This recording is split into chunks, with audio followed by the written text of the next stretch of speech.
पिछले एपिसोड में आपने देखा कि ऐश का चार्जर एक ऑसम कमबैक करके डिफीट कर देता है नंबर 2 रैंक प्लेयर यानी कि डेविड के चार्जर को, जिसके बाद डेविड ऐश को टेरेस्ट्रियल फेनोमेना देता है। इसके बाद ऐश को बताया जाता है कि उसके नंबर 1 रैंक प्लेयर के साथ बैटल कल होने वाली है। इसके बीच में ऐश और उसके फ्रेंड्स फॉरेस्ट में आ जाते हैं, जहाँ पर ऐश का पिकाचू को चोरी कर लिया जाता है। ऐश किसी भी पोकेमॉन को बाहर नहीं निकाल पाया था सिवाय म्यूटू के। म्यूटू पिकाचू को ढूंढने लग जाता है और वो एक खाली जगह पर आ जाता है जहाँ पर कोई भी ट्रीज नहीं थे। अब आगे म्यूटू काफी कंफ्यूज हो जाता है क्योंकि इस जगह के अलावा हर एक जगह पर ट्रीज थे, ये अकेली खाली जगह थी। उसको वहां पर कोई जानी पहचानी स्मेल आ रही थी। वो स्मेल की तरफ बढ़ता है पर तभी उसको 4 पोकेमॉन आजू बाजू से घेर लेते हैं। वो पोकेमॉन थे ड्रैगनाइट, टायरेंटार, गारचॉम्प और मेडाग्रॉस, चारों ही सूडो लेजेंडरी पोकेमॉन। और वो चारों ही एक साथ म्यूटू के ऊपर अटैक करना स्टार्ट कर देते हैं, पर म्यूटू अपनी फ्लोट करने की पावर का यूज करके ऊपर चले जाता है। म्यूटू काफी डर जाता है क्योंकि उसके ऊपर अचानक से अटैक हो गया था, पर तभी मेडाग्रॉस अपनी साइकिक पावर्स का यूज करके म्यूटू के पीछे टेलीपोर्ट हो जाता है और यूज करता है मीटियोर मैश अटैक का, जिससे म्यूटू नीचे गिर जाता है। और नीचे 3 सूडो लेजेंडरी पोकेमॉन यानी कि ड्रैगनाइट, गारचॉम्प और टायरेंटार बिल्कुल रेडी थे। तीनों ही पोकेमॉन एक साथ म्यूटू के ऊपर हाइपर बीम अटैक का यूज करते हैं, जिससे म्यूटू को काफी ज्यादा डैमेज पड़ता है। म्यूटू एक काफी पावरफुल पोकेमॉन है, बट ये सारी चीजें उसके साथ अचानक से हो गई थी। वो इन सबको एक्सपेक्ट नहीं कर रहा था, इसीलिए वो कुछ भी नहीं कर पा रहा था। ये सारे सूडो लेजेंडरी पोकेमॉन काफी स्ट्रॉन्ग लग रहे थे क्योंकि ये नॉर्डन के थे। अब चारों ही पोकेमॉन वापस से हाइपर बीम चार्ज कर रहे होते हैं, बट इसको म्यूटू टाइम पर देख लेता है। और जैसे ही म्यूटू के ऊपर हाइपर बीम लगने वाली होती है, वो टेलीपोर्ट का यूज करके ऐश और उसके फ्रेंड्स के पास पहुंच जाता है। ऐश और उसके फ्रेंड्स अचानक से म्यूटू को देखकर काफी शॉक रह जाते हैं क्योंकि म्यूटू काफी थका हुआ और डरा हुआ लग रहा था। ऐश बोलता है, म्यूटू तुम्हें क्या हुआ? तुम इतने कमजोर क्यों लग रहे हो और क्या तुम्हें पिकाचू देखने को मिला? म्यूटू बोलता है कि मैंने पिकाचू को स्मेल कर लिया था, पर मैं जब वहाँ पे गया तो मेरे ऊपर 4 स्ट्रॉन्ग पोकेमॉन्स ने अटैक कर दिया और ये अटैक इतना जल्दी हुआ कि मुझे कुछ सोचने समझने का टाइम नहीं मिला। मैं टेलीपोर्ट होकर यहाँ पर आ गया। ऐश बोलता है, क्या 4 पोकेमॉन्स ने तुम्हारे ऊपर अटैक कर दिया था? ये तो कोई स्ट्रैटेजी लग रही है किसी की, हमें भी वहाँ पर लेके चलो। म्यूटू ऐश और उसके फ्रेंड्स को अपने साथ टेलीपोर्ट कर देता है उसी जगह पर। ऐश और उसके फ्रेंड्स देखते हैं कि वहाँ पर 4 सूडो लेजेंडरी पोकेमॉन थे जो कि आउट ऑफ कंट्रोल दिख रहे थे।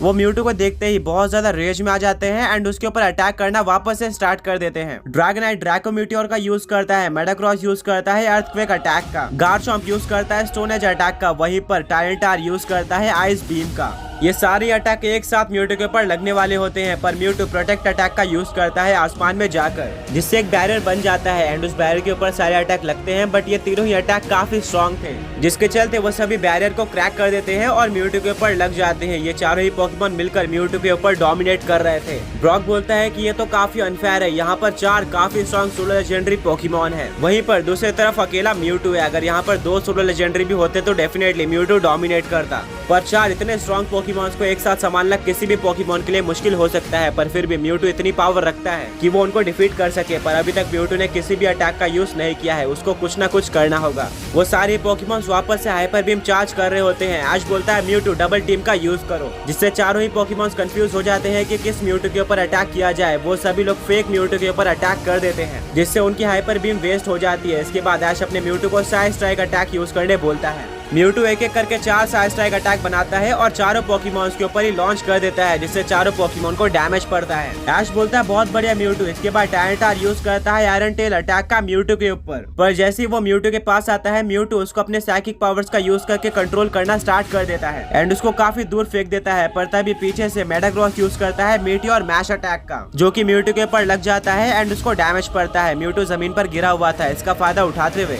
ड्रैगनाइट यूज करता है अर्थक्वेक अटैक का, जिससे म्यूटू को और भी ज्यादा डैमेज पड़ता है। इसी बीच गारचॉम्प ड्रैगन क्लो अटैक यूज करने आ रहा होता है, पर तभी म्यूटू आइस बीम अटैक का यूज कर देता है, जिससे गारचॉम्प को काफी ज्यादा डैमेज पड़ता है क्योंकि यह अटैक उसके ऊपर सुपर इफेक्टिव था। साथ में गारचॉम्प फ्रोजन भी हो जाता है और अब वो मूव नहीं कर सकता था। ऐश बोलता है, यही मौका है, म्यूटू साइड स्ट्राइक अटैक का यूज करके गारचॉम्प को खत्म कर दो। म्यूटू बिल्कुल ऐसे ही करता है और साइड स्ट्राइक अटैक गारचॉम्प के ऊपर लग जाता है, जिससे एक काफी बड़ा एक्सप्लोजन होता है और गारचॉम्प हार जाता है। टायरेंटार भी ऑलरेडी हार चुका था। अब सिर्फ और सिर्फ 2 ही पोकेमॉन्स बचे हुए थे, जो कि थे ड्रैगनाइट और मेडाग्रॉस। इन दोनों से बैटल करने में म्यूटू को प्रॉब्लम आ रही थी क्योंकि ये दोनों ही पोकेमॉन्स की स्पीड काफी ज्यादा थी। इसके बाद ड्रैगनाइट यूज करता है फायर पंच अटैक का। वो जैसे ही म्यूटू के पास आता है, म्यूटू प्रोटेक्ट अटैक का यूज कर लेता है, जिससे एक बैरियर बन जाता है और ड्रैगनाइट के अटैक का कोई भी असर नहीं होता म्यूटू पे। पर तभी पीछे से मेडाग्रॉस आता है और यूज कर देता है एक्सप्लोजन अटैक का। इसको देखकर ऐश, ब्रॉक, मिस्टी और सहीना सभी लोग शॉक हो जाते हैं। इससे पहले कि वो सब यहाँ से भाग पाते, काफी ज्यादा बड़ा धमाका होता है और हर तरफ स्मोक स्मोक हो जाता है। कोई भी किसी को नहीं देख पा रहा था और पूरे जंगल में जितने भी फ्लाइंग टाइप पोकेमॉन थे वो वहाँ से भाग जाते हैं।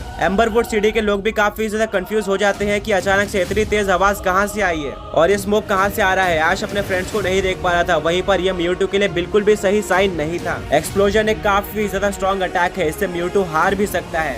स्मोक काफी ज्यादा था, इसीलिए 15 मिनट बाद पूरा स्मोक हट जाता है और ऐश को फाइनली म्यूटू देखने को मिलता है, जो कि जमीन पर गिरा हुआ था और काफी वीक लग रहा था। बट उसको ये भी देखने को मिलता है कि मेटाग्रॉस और ड्रैगनाइट दोनों ही हार चुके हैं, जबकि म्यूटू ने कोई अटैक का यूज भी नहीं किया था। तभी ब्रॉक, मिस्टी और सेरेना भी वहाँ पर आ जाते हैं। ब्रॉक बोलता है काफी कम ही पोकेमॉन इतने ब्रेव होते हैं कि वो एक्सप्लोजन अटैक का यूज कर पाए और मेटाग्रॉस उनमें से एक था। एंड हाँ, अगर मैं सच बोलूँ तो मैंने आज तक इतना स्ट्रॉन्ग एक्सप्लोजन अटैक कभी भी नहीं देखा था। ऐश बोलता है ब्रॉक तुमने बिल्कुल सही कहा, ये तो काफी सरप्राइजिंग था कि मेटाग्रॉस ने एक्सप्लोजन यूज कर दिया है। बट उससे भी ज्यादा सरप्राइजिंग ये है कि मेरा म्यूटू वीक हो चुका है, पर वहीं पर दूसरी तरफ मेटाग्रॉस और ड्रैगनाइट दोनों ही हार चुके हैं। मिस्टी बोलती है कि ये कैसे पॉसिबल है, जबकि म्यूटू ने कोई अटैक का यूज भी नहीं किया था और मुझे बिलीव नहीं हो रहा कि म्यूटू ने इतने ज्यादा स्ट्रॉन्ग अटैक को सर्वाइव कर लिया है। ब्रॉक बोलता है कि अगर तुम्हें नहीं पता तो अगर कोई पोकेमॉन एक्सप्लोजन अटैक का यूज करता है तो सामने वाले पोकेमॉन को 200 बेस पावर का डैमेज पड़ता है, जो कि किसी भी पोकेमॉन की आधे से ज्यादा एचपी या फिर उसको फेंट करने के लिए काफी है। बट इसका एक नेगेटिव पॉइंट ये है कि अगर कोई पोकेमॉन एक्सप्लोजन का यूज करता है तो वो खुद हार जाता है, इसलिए मेटाग्रॉस हार गया। ऐश बोलता है मेटाग्रॉस तो सही है, बट ड्रैगनाइट कैसे हार गया। ब्रॉक बोलता है कि ड्रैगनाइट, मेटाग्रॉस और म्यूटू तीनों ही एक्सप्लोजन के काफी ज्यादा पास थे, जिससे तीनों ही पोकेमॉन्स को डैमेज पड़ा है। फॉर्चुनेटली म्यूटू ने इस डैमेज को सह लिया, बट यहाँ पर ड्रैगनाइट नहीं सह पाया और वो हार गया, यानी कि म्यूटू ये बैटल जीत चुका है। ऐश बोलता है म्यूटू तुमने कर दिखाया। ये चारों पोकेमॉन्स तो बिल्कुल आउट ऑफ कंट्रोल लग रहे थे और मुझे नहीं लग रहा था कि म्यूटू जीत पाएगा, पर फाइनली म्यूटू ने ये बैटल जीत ली है। म्यूटू खड़ा हो जाता है और अब वो पिकाचू को ढूंढना स्टार्ट करता है। वो स्मेल को फॉलो करता है और ऐश और उसके फ्रेंड्स भी उसके पीछे पीछे जाते हैं। तभी वहाँ पर एक पोकेमॉन ट्रेनर आ जाता है, जिसको देखकर ऐश और उसके फ्रेंड्स शॉक हो जाते हैं। वो पोकेमॉन ट्रेनर बोलता है क्या तुम पिकाचू को ढूंढ रहे हो। ऐश बोलता है कि हाँ, मेरा पिकाचू इस फॉरेस्ट में घूम गया था, बट तुम्हें इसके बारे में कैसे पता। वो ट्रेनर बोलता है कि वेल वो पिकाचू मेरे पास ही है। ऐश बोलता है क्या मेरा पिकाचू मुझे दे दो। वो ट्रेनर ऐश को अपना पिकाचू वापस दे देता है और बोलता है कि यह टेस्ट था पोकेमॉन मास्टर के तरफ से, जहां पर तुम्हारे म्यूटू को 4 super strong super legendary Pokemon से टेस्ट किया गया था। मैं ये बैटल देख रहा था एंड कहना पड़ेगा कि उसने काफी ज्यादा अच्छी बैटल करी है एंड उसने ये टेस्ट पास कर लिया है, इसीलिए मैं तुम्हें पिकाचू वापस कर रहा हूँ। तुम्हारे सारे पोकेमॉन काफी स्ट्रॉन्ग है।